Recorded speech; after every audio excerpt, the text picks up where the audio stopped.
Ambition, an essential subject from Vinaypedia. Lord Krishna and Balarama appeared on this earth to lessen the burden of military strength created by the ambitious Kshatriya kings. This is the way of materialistic life. Not being satisfied with simple living and high thinking, people ambitiously create extra demands. These illegal desires are checked by the laws of nature or the laws of God, which appear as famine, war, pestilence and similar catastrophes. Those who are ambitious to derive material benefit from devotional service are not pure devotees, but because they are engaged in devotional service, they are considered fortunate. The real goal of devotional service is love of Godhead, and although a person may desire material benefits from Krishna, the Lord, being all-powerful, considers the person's position and gradually liberates him from a materially ambitious life and makes him more and more attached to serving his lotus feet. Srila Prabhupada's books, lectures, conversations and letters offer a comprehensive presentation of this essential subject as seen in the Vinay Quotes Ambition category. An introduction from his books is given below in the following 8 quotes.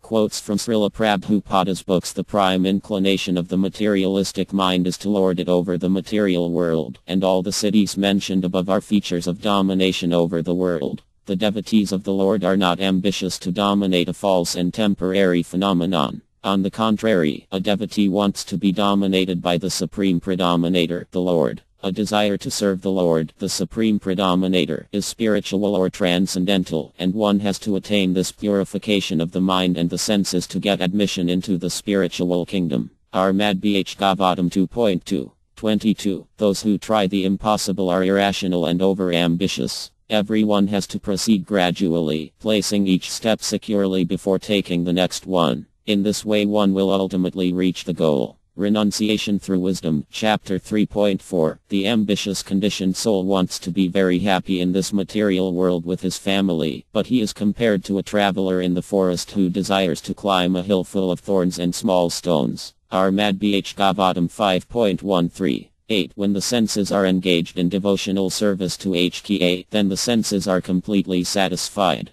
Without this superior knowledge of sense gratification, one may try to satisfy his material senses, but happiness will never be possible. One may increase his ambition for sense gratification and even achieve what he desires for the gratification of his senses, but because this is on the material platform, he will never achieve satisfaction and contentment. Armad Bh Gavatam 8.19.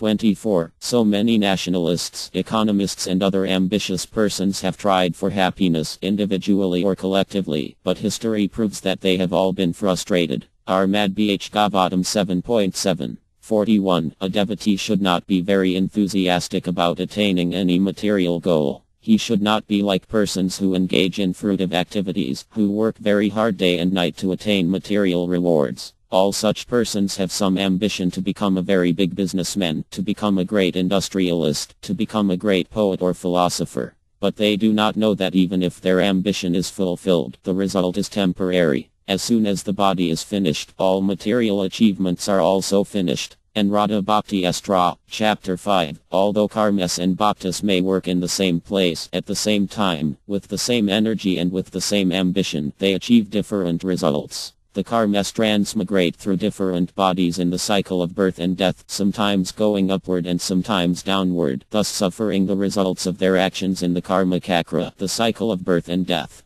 The devotees, however, because of fully surrendering at the lotus feet of the Lord, are never baffled in their attempts. Armad Bh Gavatam 8.9.